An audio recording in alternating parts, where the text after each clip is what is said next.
what you're looking at is the airport. And the lights, just beyond those lights, is the forever ocean. Yep. Anyway, it's time for JW's Radio.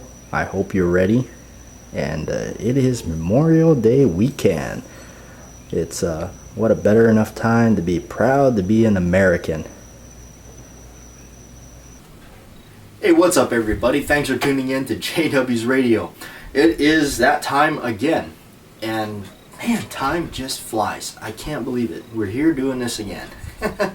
Oh man, a lot of you tune into it and it's been great. It's really been amazing to see a lot of you that have been watching these. Hopefully you loved the intro. And that, again, you know, thanks to Mr. Holster for pretty much coming up with the idea. You know, of course, it's an idea that obviously that's, you know, have crossed my mind at some point, but not really anything like that I would actually pull the trigger on. Right? But no, anyway, so hopefully you enjoyed that. We'll keep them rolling as long as we can keep getting the camera out there and doing it. Okay, so it is Memorial Day weekend, right? So first and foremost, we'd love to thank our troops and any, you know, the people that serve the country, and you know, they paid, some of them paid the ultimate sacrifice for those in the past and for those right now. So we thank you. And we're getting ready to kick off Memorial Day weekend because it is started officially, right? So be safe out there, whatever you do, and celebrate. Definitely celebrate the good old US of A. Greatest country in the world. Okay, so of course we got some mystery stuff we're going to talk about. And because it's Memorial Day, anyway, we'll get back to that. So some of the things I want to get to is we're going to talk about this, and this is something that we got coming up to the channel. This is not a purchase of mine, but this is a lend. Somebody had lent this to us. So it's a Taurus. Let's check and clear this gun. Yeah, it is a Taurus PT 24/7. Now, this is much like a, well, should we say it? A Glock. the G word, the Glock. But no, all joking aside, these polymer wonder type pistols that started to come about as the Glock caught on, you know. So these here are, I believe, inexpensive. They're in the under $500 range. I could be wrong. But I like it when you see these, you know, type of guns like this out there for that much money, because quite honest with you, I mean, this is just my opinion. I'm sure a lot of people might disagree with me. In fact, probably a lot of people disagree. But anyway, just because I like old school guns, I like all steel guns, I like revolvers and stuff like that. You know, and you see the prices on those. I remember paying $600 for a vintage Smith & Wesson 357 Magnum, you know. And now you get guns out there like, I mean, I'm not bashing them. You guys know I do like the Glocks, but I mean, a Glock Gen 4, for instance, or a Glock Gen 3, I mean, MSRP is $600 or $650. You know, that's MSRP. You go down to the Sports Authority down here in town, and it's $650. Or it's $600. It depends on if you're a Gen 3 or Gen 4. And it's like, huh, okay, you know, and I'm just one that says, these things, I mean, there's no real machining. I mean, yes, they machine the slide and all that kind of stuff, but the whole frame is just molded, you know. So that kind of, they get it, and what they're doing is they're riding on the coattails of basically it is a good product. They know everybody's going to buy it. And Glock is one that definitely paid for a lot of advertisement, but their product definitely it talks a lot of talk, but it also walks the walk in a sense. No, this is a really cool gun. I must say the grip on it is amazing. I love the grip on it. I do like here it's got this indentation, and it does fit just as a nice, really good reference point right there. So it's a two-tone gun, which I'm not really that much of a fan of these two-tone guns. I either like them just kind of one color or not, you know. So, but I don't know. Maybe it'll grow on me. But anyway, we're going to be doing a review on this. So at some point, hopefully you already saw the other Taurus review we did of the Model 80. It's a 38 special. It's a revolver. Hopefully you checked the video out.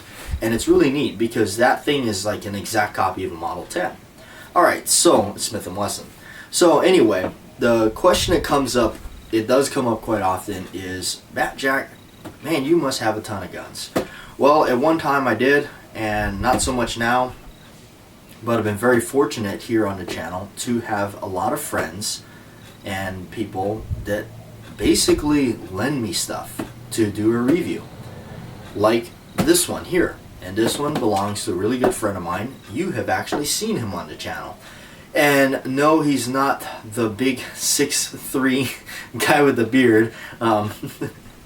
He is my other friend that has joined with me on a radio show in the past. A few of them ago. I can't believe we're up to number 15 already. That's 15 JW radios. Okay, so yes, I get to acquire some of these through friends that have them, and we basically get to review them and do that. I jump on it because I want to bring you guys more variety of stuff.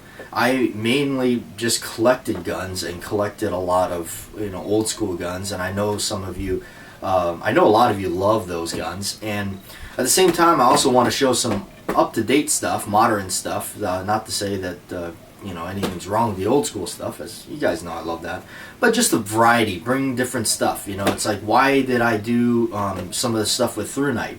Why did I make the decision to do anything with them and all that? It wasn't because they were willing to send me a product. It was because I thought about you guys. I thought about, well, I want to bring something to you folks different. I want to change it up a little bit. I mean, I don't want this to just to be like, oh, it's just this is all he does. But I'm trying to change it up. So anyway, we're lucky to have this kind of stuff, and the cool thing about this guy is he's got a total different buying, like he bought like way different guns than I do. He likes his old guns, but man, he has bought some oddball stuff, and in a good way. So we'll be checking out some of his stuff that is coming around. That's really cool. Appreciate that from him. So anyway, big news. This is a big step for me, and I'm telling you, this is a biggie. Brace yourselves. Are you sitting down? You might want to set your coffee down because you might spit it up. Bat Jack JW is finally on Facebook, and this has been something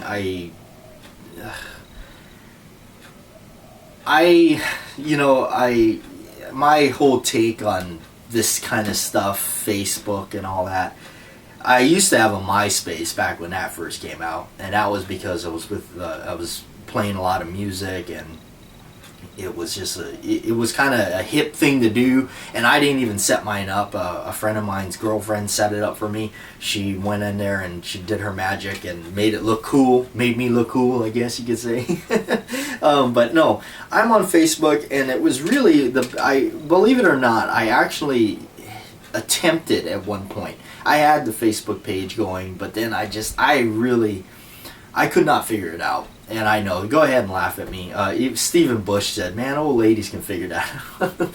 But no, I'm just, believe it or not, I'm not a computer tech person. Doing this YouTube stuff, it's a big leap for me. A lot of my friends have known me for years. They just go, whoa, what the heck?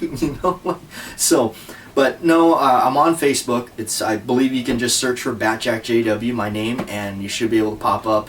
I'll try to keep the thing updated with photos and upcoming stuff, what's going on the channel, and of course the videos will make an appearance there.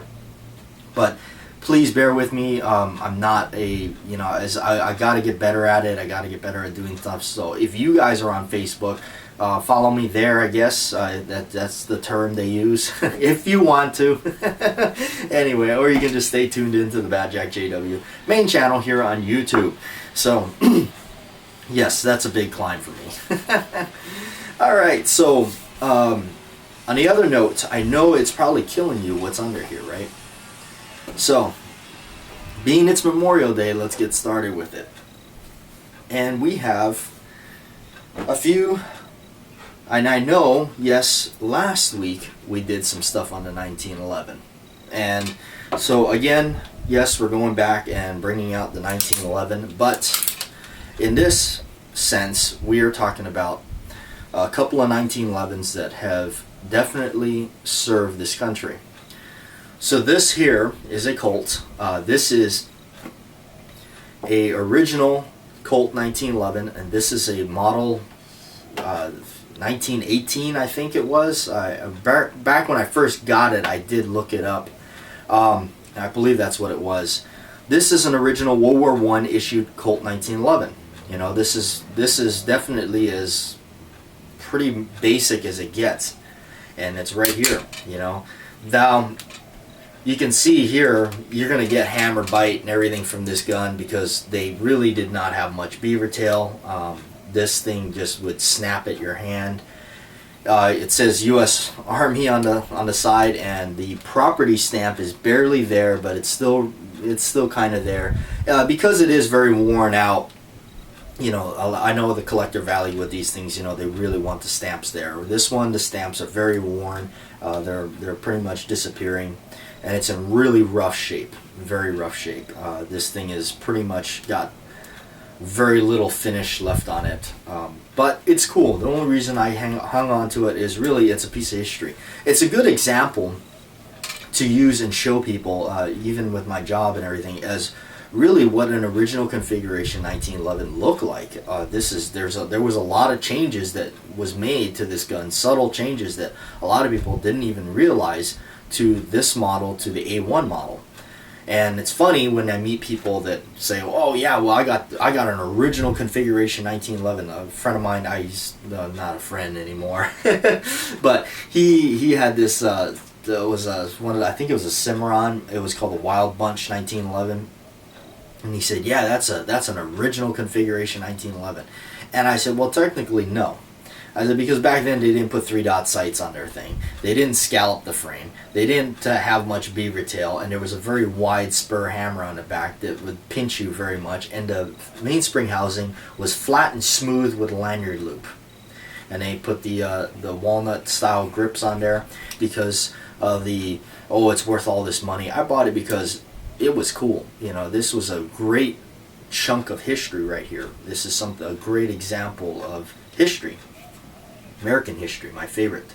I've never been much into collecting the other stuff, you know, during the wartime era.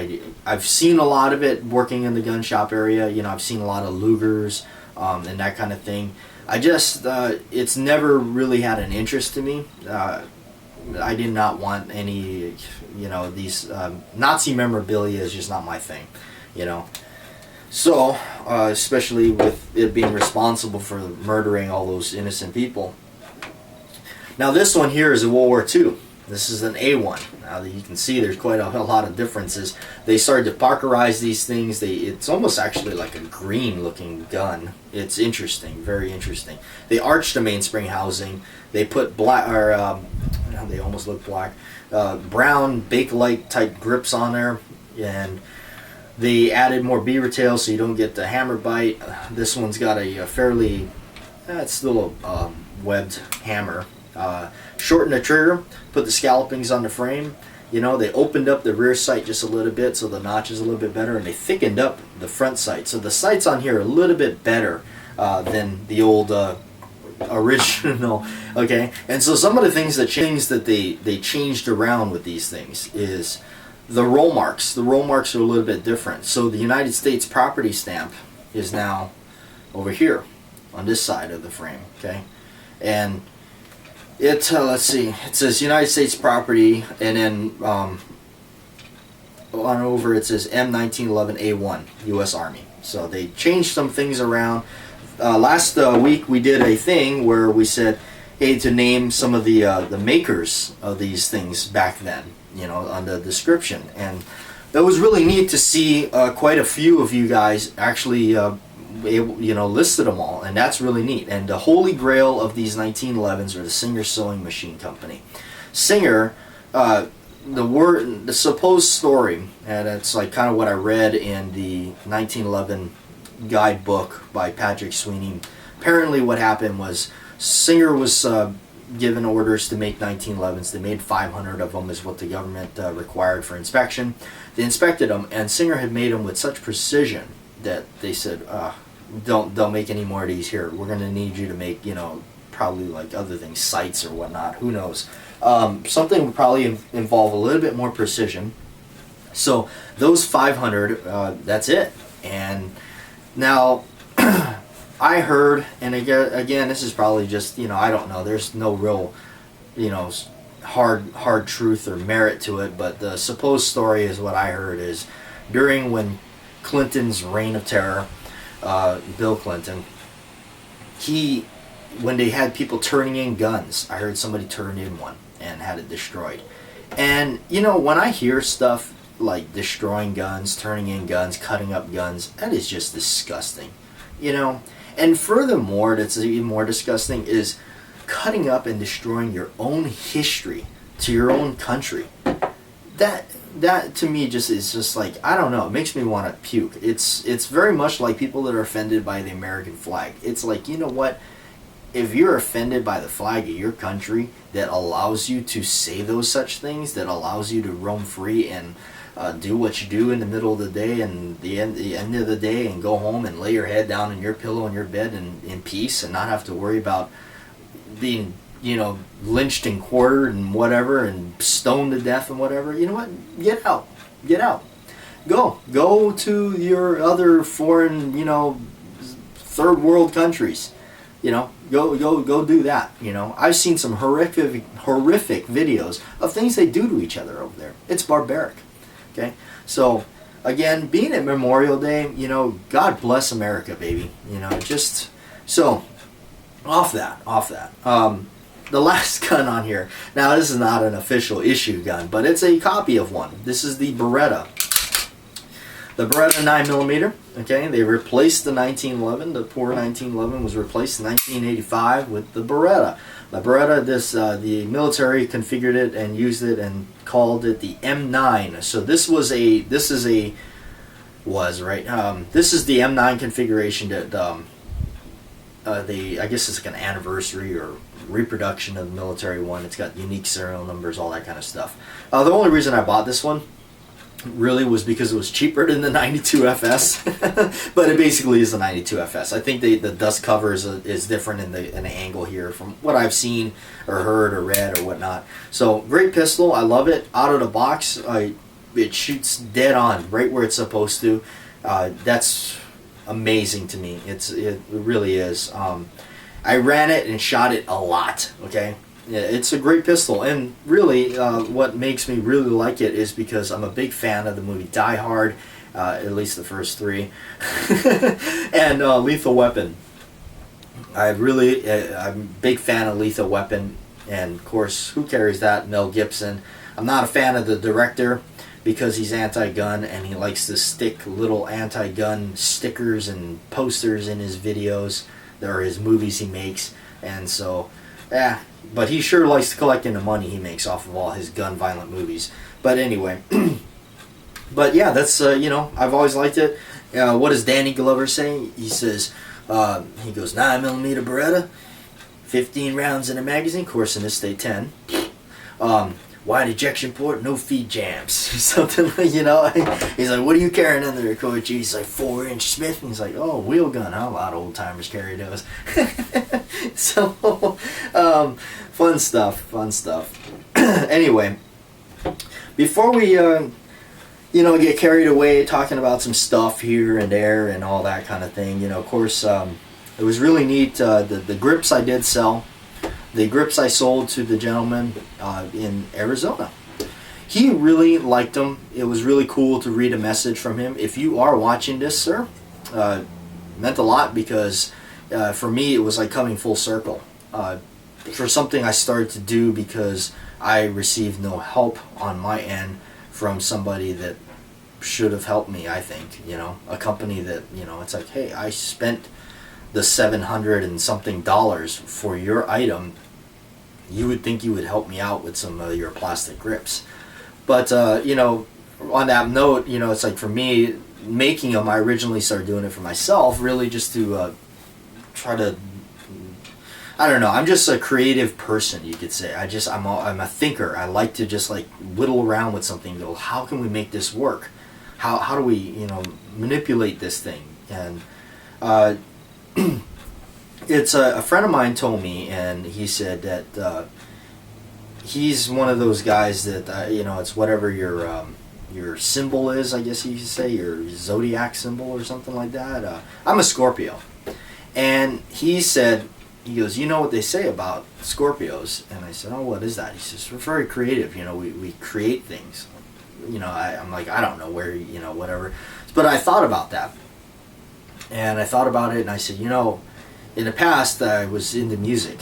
I played a lot of music, and I started a band, and I basically started playing drums because we couldn't find anybody to play drums. Out here, met up with some other guys that were serious about it, and we cut a few records and did it. Wrote lyrics, played to the music, figured it out, and none of this was at all something that we took lessons on or anything. I just kind of went headfirst into it. It wasn't until I moved to Colorado, met up with a fellow there that's a drummer, and I actually took official lessons from him. I actually paid, for some lessons, and I learned a great deal from him just within those short times.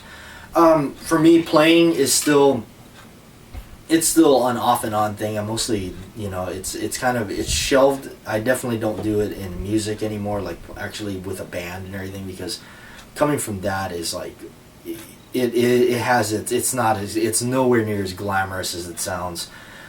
It's brutal. At least it was for us. But anyway, I've always been creative, always been trying to create something. I took ceramics in school. I love ceramics. I just loved messing around with that clay and just making stuff. I've always liked making something. Just like I was even making 1911 grip panels out of 2x4. I was helping my friend rebuild this house, and I was just like, at the end of the day, I was just running around the job site grabbing this scrap 2x4. Hey, can you run this down the table saw real quick? And yeah, okay. What are you doing with this stuff? And just trying to make my own, and just do stuff like that. So when it came for me making those cowboy grips, it took me 3 years, and I never gave up on it. There was a lot of times where I did. I was just like, I don't even want to do this. This is dumb. It's not coming out right. It looks funky. But I stuck with it, and I figured out every little thing on my own. I really did. I just started to figure out, everything. And then it took me a long time to understand how to do the coloring, because the coloring was something that I was inspired by the movie The Shootist with John Wayne. Now, in The Shootist, his grips are absolutely beautiful, and according to what I read, is the guns are made by Great Western and presented to him, and they were genuine ivory. So when you see them, you're just like, wow, each panel's different. Each gun is different. It is like its own little entity. And so when I saw that, I've always chased trying to do that, and I think I've come close in a way. So, and then all the way coming from that to now selling them, amazing. A guy actually bought a pair, and yeah, that's really neat. I think, for me, I don't usually, I'm a really humble person. I don't like to, toot my own horn or anything like that, but I feel accomplished from that. I really do. It feels good to have been able to do stuff like that and make a living really in the gun world and play with this stuff. And then, of course, starting a YouTube channel and having as many followers as I do. It really is. It's I can't thank you enough. So anyway, Sports Authority is closing. Sports Authority in town is closed. They're closing in August, so we will see the last of that. That is sad in a sense, because this little town, we don't have much. We got the place I work at, which mostly sells hunting gear, archery.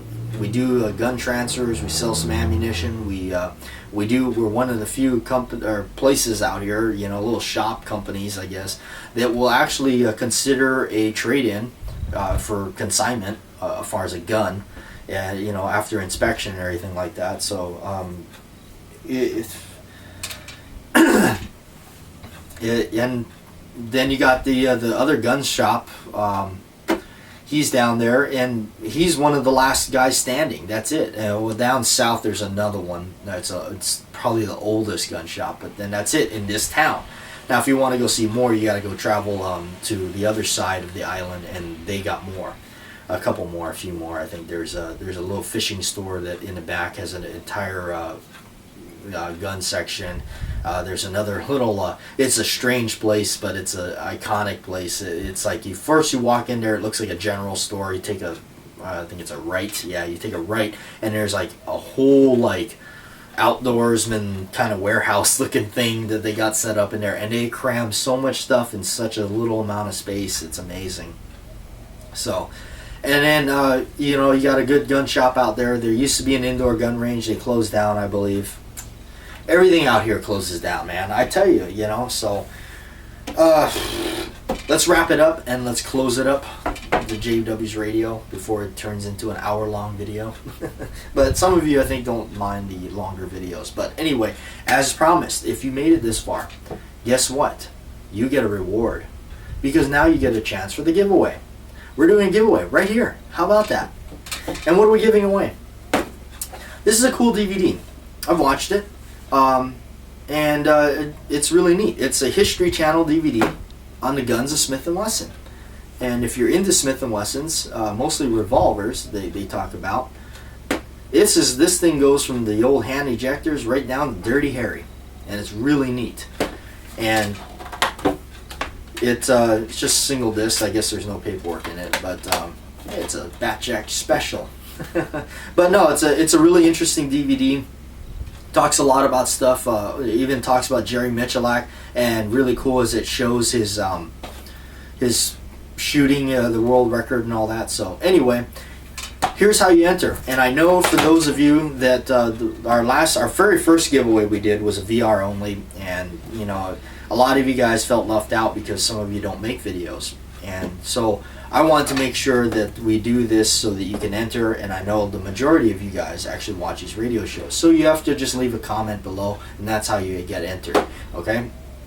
Now, I have to say this. I did tell, maybe we'll do it on a main giveaway. Scratch that. Okay, so anyway, how you'll enter is leave a comment below on what your favorite war movie is. Okay, being at Memorial Day, figured, what is your favorite war movie? Mine, Kelly's Heroes with Clint Eastwood. I know you guys probably thought I was going to say a John Wayne movie, but I do like the John Wayne war movies. Longest Day, the Green Berets, Horse Soldiers, and stuff like that. Really great stuff. But I found that in life that I've watched Kelly's Heroes the most. I love that movie. Kelly's Heroes is just, I don't know. I've watched that movie so many times. Who's in command? Some guy named Oddball. Oddball, he's a freak! Anyway, leave your favorite war movie down in the comments. You'll be entered, and next week we'll throw your name in the hat, and we'll draw it up, and I'll send it out to you when I get to the post office. So anyway, enter it in the comments below what your favorite war movie is, and then we will throw your name in the hat and do it the next radio show. So tune in if you entered for next week's radio, and we'll see if you won. Anyway, nothing special, nothing big, but just something to give back to you folks. You guys have given me so much with your subscription to the channel and your viewing of all this stuff. I thank you. It makes it all worth doing. So anyway, I'm going to sign off for now because I don't even know how long we've been here. All right. I'll catch you later.